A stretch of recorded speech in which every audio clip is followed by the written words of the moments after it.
గత 5 ఏళ్ల కాలంలో జగన్మోహన్ రెడ్డిని రాముడు, దేవుడు మా గుండెల్లో ఉన్నారన్న నాయకులంతా ఏమైపోయారు? ఈ రోజున పార్టీ నుంచి బయటకు వచ్చేసారు. ఎవరు ఎందువల్ల వచ్చారు? ఎవరో ఒకళ్ళు ఇద్దరు ముగ్గురు వెళ్ళిపోతే వాళ్ళు ఏదో పార్టీ ఏటూగా ఉన్నటువంటి విజయసాయి రెడ్డి బయటకు వచ్చేసారు. అదే సార్, ఇప్పుడు అధికార వ్యామోహం జగన్మోహన్ రెడ్డి గారి కోసం పాదయాత్ర చేసిన షర్మిల గారు ఈ రోజు ఏం మాట్లాడుతున్నారు? తల్లికి చెల్లికి న్యాయం చేయలేదు జగన్మోహన్ రెడ్డి చెప్తున్నారు. ఇంకా నేను మాట్లాడితే బయటికి కూడా రాలేదు జగన్మోహన్ రెడ్డి చెప్తారు. తల్లికి చెల్లి కంటే ఎవరి కుటుంబంలో ఉండవండి? ఎవరి కుటుంబంలో ఉండవు? ఎవరి కుటుంబంలో ఇబ్బందులు ఉండవు? చెప్పండి, ఎవరి కుటుంబంలో ఇబ్బందులు ఉండవు? చంద్రబాబు నాయుడు గారి కుటుంబంలో ఇబ్బందులు లేవా? చంద్రబాబు నాయుడు గారు ఇప్పటి వరకు సీఎంగా ఉన్నారు కదా, ఆయన తల్లిదండ్రులు కానీ, వాళ్ళ తమ్ముడిని కానీ, వాళ్ళ చెల్లెళ్ళు కానీ ఎంతమందిని ఈ రోజు పబ్లిక్ ఎవరికన్నా తెలుసా? మీకు తెలుసా? నాకు ఇంతవరకు తెలియదు. తమ్ముడు తెలుసు తప్ప అదే చైన్లతో గొలుసులతో కట్టేసి బంధించారు ఆయన్ని, వాళ్ళ తమ్ముడిని. మొన్న కూడా ఆయన చనిపోయారు. మరి పక్కనోళ్ళ దాని గురించి దృష్టి పెట్టేది ఒకటి మాట్లాడేటప్పుడు మన కుటుంబం ఏంటి, మన కుటుంబంలో ఉన్న ఇబ్బందులు ఏంటి, మన తల్లికి ఎంత న్యాయం చేసాం, మన చెల్లికి ఎంత న్యాయం చేసాం అనేది కూడా ఆలోచించుకోవాలి. ఈ రోజు ప్రతి ఒక్కళ్ళు మాట్లాడేవాళ్ళు వాళ్ళకి ఏ ఇబ్బందులు ఉంటాయి, ఈ రోజు కాకపోతే రేపైనా ఎప్పటికైనా సరే రక్త సంబంధం అనేది ఏ రోజుకైనా వాళ్ళ కలహాలని. ఇప్పుడు మీరు అంటున్నారు విజయమ్మ అని. విజయమ్మ జగన్మోహన్ రెడ్డి గారికి ఇప్పటికీ కూడా వాళ్ళు ఎక్కడైనా కలిసినప్పుడు కూడా వాళ్ళ మధ్య ఉన్నటువంటి బంధం, ఆ బాండింగ్ ఎలా ఉంటుంది అనేది ఒకసారి గమనించండి. ప్రజలు ఏదో మాట్లాడతారు, కాకపోతే ఏంటంటే ఏదో కూతురికి సపోర్ట్ చేయాలనో లేకపోతే ఏదో అత్త కోడలికి ఏదో మనం ఎన్ని వాటి గురించి మాట్లాడకూడదు. రాజకీయంగా ఏం చేశారు, ఆయన సీఎంగా ఉన్నప్పుడు ఏం చేశారు అంతే. మీరే అంటారు వ్యక్తిగతంగా మాట్లాడకూడదు, దూషణ చేయకూడదు అని మీరే చెప్తారు, మళ్ళీ మీరే మాట్లాడతారు, మళ్ళీ మీరేమన్నా అంటే వాళ్ళ మీద కేసులు పెడతారు. ఎలా సార్ ఇది? అధికార పక్షం ప్రతిపక్ష పాత్ర పోషిస్తామని చెప్పి పవన్ కళ్యాణ్ చెప్పారు. పవన్ కళ్యాణ్ అదే నేను అంటుంది. పవన్ కళ్యాణ్ గారు మనం మాట్లాడడం ఒక డిప్యూటీ సీఎం గా ఉండి నెక్స్ట్ ఉన్నటువంటి పార్టీ ఏంటి సీట్లు అంటే మాదే, ప్రతిపక్ష హోదా మాకే రావాలి, కావాలంటే జర్మన్ వెళ్ళమని చెప్పేసి ఆయన వ్యంగ్యంగా మాట్లాడడం జరిగింది. అప్పుడు నేను ఒకటే చెప్తున్నా, మరి మీరు నిజంగా ప్రతిపక్ష హోదా తీసుకోవాలనుకుంటే డిప్యూటీ సీఎం గా రాజీనామా చేసేయండి శుభ్రంగా ప్రజల తరపున. మరి ఇప్పుడు ఉన్న 2-3 ప్రధాన పార్టీలు అసెంబ్లీలో కూర్చొని మీరే ప్రశ్నలు వేసుకొని మీరే జవాబులు ఇచ్చుకుంటూ మీరే ప్రజల పక్షాన్ని అన్ని మీరే మాట్లాడుకుంటే ప్రజల తరపున మాట్లాడే వాళ్ళు ఎవరుంటారు? ఆ గొంతు ఎక్కడ ఉంటుంది?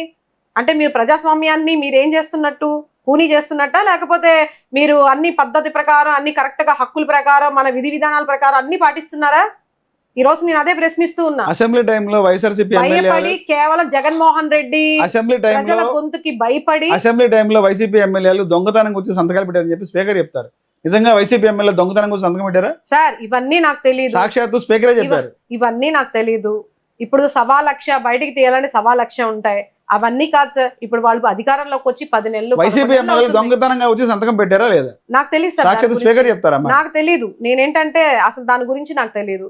ఇప్పుడు వాళ్ళు రకరకాలుగా అన్ని చెప్తారు, ప్రతిదానికి వాళ్ళు చెప్పిన ప్రతిదానికి మన దగ్గర నిజమా కాదా అని చెప్పేసి అంటే ఇంక మేము ప్రూఫ్లు తీసుకొచ్చి అన్ని తీసుకొచ్చి మేము చెప్పాలి. ప్రతి ఆరోపణని కూడా మేము ఇంకా ప్రూవ్ చేసుకుంటూ ఉండాలి. ఇప్పుడు అది కాదు కదా రాష్ట్రానికి సంబంధించింది, పలానా వాళ్ళు ఇలా చేశారు అలా చేశారని కాలయాపన చేస్తూ ఉంటే ప్రజల పక్షాన ప్రజలకు ఇచ్చిన హామీలు కానీ, ప్రజల పక్షాన వాళ్ళకి జరుగుతున్న అన్యాయం కానీ, రాష్ట్రంలో జరుగుతున్నటువంటి ఇప్పుడు చాలా మంది మండలాన్ని 39 మండలాల దాదాపు కరువు కాటకాలకి అల్లాడుతూ ఉంది. మరి వీటన్నిటికి ఎవరు సమాధానం చెప్తారు? మీరు రాష్ట్రంలో అధికారంలోకి వచ్చింది దేనికోసం వచ్చారు? ప్రజలకి మంచి సుపరిపాలన అందించడానికి వచ్చారా, లేదంటే ఒకళ్ళ మీద ఒకళ్ళు చెప్పుకోవడానికి ఏదో గిల్లికజ్జ ఆటల్లాగా పిల్లలు కానీ నువ్వు ఇలా చేసావు అందుకే నేను ఇలా చేస్తున్నాను రేపు నేను ఒకటి చెప్తున్నాను సార్, గతంలో వైఎస్ఆర్సీపీ పార్టీలో తప్పు జరిగింది, నోటికి వచ్చినట్టు మాట్లాడారు, అందుకే ప్రజలు కట్టబెట్టారు అంటున్నారు. దాన్ని నేను పూర్తిగా అవును అనేది నేను చెప్పను, ఉంది కాదనట్లా ఎంతో కొంత ఉంది, లేకుండా ఎక్కడా కూడా వచ్చిన 5 సంవత్సరాల్లోనే మొట్టమొదటిసారి సీఎంగా అయ్యి ఎన్నో అవకతవకలు ఎన్నో ఇబ్బందులకు గురైనా సరే కష్టపడి ఆయన సీఎంగా వచ్చారు. వచ్చిన వెంటనే 2 సంవత్సరాలు కరోనాకి పోయింది, మిగిలిన 3 సంవత్సరాల్లో ఆయన ఇచ్చిన హామీలన్నీ కూడా తూచా తప్పకుండా 99% పూర్తి చేసిన వ్యక్తి జగన్మోహన్ రెడ్డి గారు. అంతే తప్ప ఈ ప్రతిపక్ష పార్టీ వాళ్ళ మీద బురద జల్లాలనో లేకపోతే వాళ్ళని టార్గెట్ చేసి మాట్లాడాలనో చేయాలనుకుంటే ఆ హామీలన్నీ కూడా ఇప్పుడు వీళ్ళు చేస్తున్నారు కదా కాలయాపన, అలాంటివి చేయలేదు ఆయన. ఈ రోజు ఏదో 10 నెలలు అవుతున్నా సరే ఇంకా మీరు జగన్మోహన్ రెడ్డి నామస్మరణ చేస్తూ మీరు చేయవలసినవన్నీ పక్కన పెట్టేసేసి ఏదో డైవర్షన్ పాలిటిక్స్ చేసుకుంటూ ఈ రోజు చేయాల్సి వస్తుందని చెప్పేసి ఏదో ఒకటి ఎలిగేషన్ తీసుకొస్తా. స్టార్టింగ్ నుంచి తిరుపతి లడ్డు దగ్గర నుంచి మొదలు పెడితే ఇప్పటికి ఎన్ని తీసుకొచ్చారు మధ్యలో? ఏదో ఒకటి ప్రజలు అడిగే ప్రశ్నించే టయానికి ఏదో ఒకటి తీసుకొస్తున్నారు, మీరు మధ్యలోకి డైవర్షన్ చేస్తూ ఉన్నారు. ఇప్పుడు P4 అనేది తీసుకొచ్చారు, ముందు ఉన్న హామీలు నెరవేర్చండి స్వామి, తర్వాత P4లు P5లు చేసుకుందరు. ప్రజలు చేసుకునే విధానం అయితే అసలు మీరెందుకు అధికారంలో ఉండడం, మీరెందుకు సీఎంగా ఉండడం? ఒక తండ్రి స్థానంలో ఉన్నటువంటి మీరు వైసీపీ కార్యకర్తలకి చేయకూడదని ప్రజల్ని రెచ్చగొట్టే విధంగా మీరు మాట్లాడుతూ విభజించి పాలించాలని చూస్తున్నారు. ఈ రోజు ఒక పక్కనేమో డిప్యూటీ సీఎం గారు మత కొల్లలా సృష్టిస్తూ సనాతన ధర్మం అని చెప్పేసి స్వామీజీల్ని అవన్నీ కూడా ఆయనకి ఇంట్రెస్ట్ ఉండొచ్చు, కానీ చెప్పేది ఒక మాట చేసేది ఒక మాట.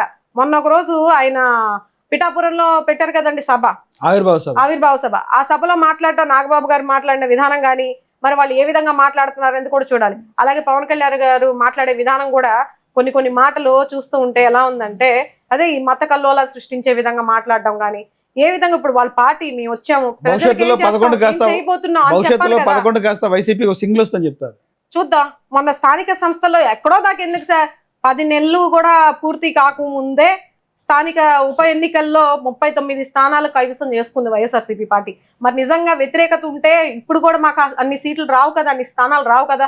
అప్పటికీ వీళ్ళు ఎన్ని చేశారు ప్రజలపైన, వాళ్ళని బంధించడం, ఆడవాళ్ళని కూడా చూడకుండా కూడా మీ ప్రభుత్వంలో ఒక పెద్ద అతను ముసలైన ఆడపిల్లని డ్రెస్ పట్టుకొని లాగడం, కుర్చీలు పట్టుకొని లాగడం చూసారు కదా మీరు కూడా. ఆ వీడియోలు ఎంత దారుణంగా అవమానిస్తున్నారండి, వాళ్ళ మీద ఎన్ని ప్రలోభాలు పెడుతున్నారు, కుటుంబ పరంగా కానీ పదవి పరంగా కానీ వాళ్ళని బెదిరించి వాళ్ళు బ్లాక్ మెయిల్ చేసి రూముల్లో పెట్టేసి ఇన్ని విధాలు చేస్తున్నా కూడా అవన్నీ తట్టుకొని ఈ రోజు 39 స్థానాలు వచ్చింది.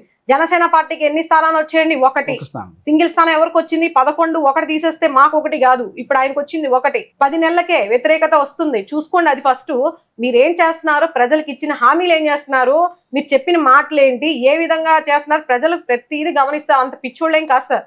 ఇది వరకన్నా సనాతన ధర్మాన్ని కాపాడుతా అని చెప్పిన పవన్ కళ్యాణ్ గారు ఈ రోజున రాష్ట్రంలో రాజమండ్రిలో ఒక పాస్టర్ అవును ప్రవీణ్ పగడాల అనుమానాస్పద మృతి చెందారు. దాని మీద ఎలా స్పందిస్తారు? ఇది మనం ఇదే ప్రవీణ్ పగడాలకు సంబంధించి రోజుకు రకరకాలమైన కథనాలు నేను చూస్తున్నా. దాదాపు ఆయన 24వ తారీఖు అనుకుంటా, 23 ఆ రోజు నుంచి ఇప్పటికీ కూడా సోషల్ మీడియాలో బాగా దాని గురించి వైరల్ అవుతుంది. నేను ఒకటే చెప్తున్నాను సార్, ఇవి హత్యనో లేకపోతే యాక్సిడెంటల్ గా ఏమైనా జరిగిందో మనకి తెలియదు, ఆ భగవంతుడికి తెలియాలి. దాన్ని ప్రూఫ్లతో సహా మనం బయట పెట్టాలంటే దాన్ని ఏ విధంగా కప్పి పెడుతున్నారు అనేది కూడా, అంటే వాళ్ళు మాట్లాడే దాంట్లో కూడా చాలా వరకు అర్థం ఉంది. అంటే అనుమానాలకి తావు తీస్తున్నాయి అవన్నీ కూడా, ప్రతిదీ కూడా.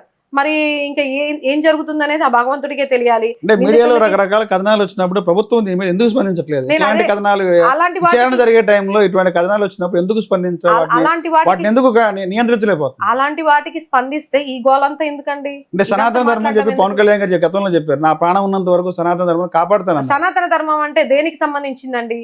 ఒక కులానికి సంబంధించిన, ఒక మతానికి సంబంధించిన, తన మతంతో పాటు పక్కన్న మతాన్ని కూడా ప్రేమిస్తానన్నారు. ఎక్కడ సనాతన ధర్మం అంటేనే ఒక మతానికి సంబంధించిందిగా ఆయన తీసుకొస్తూ ఉన్నారు.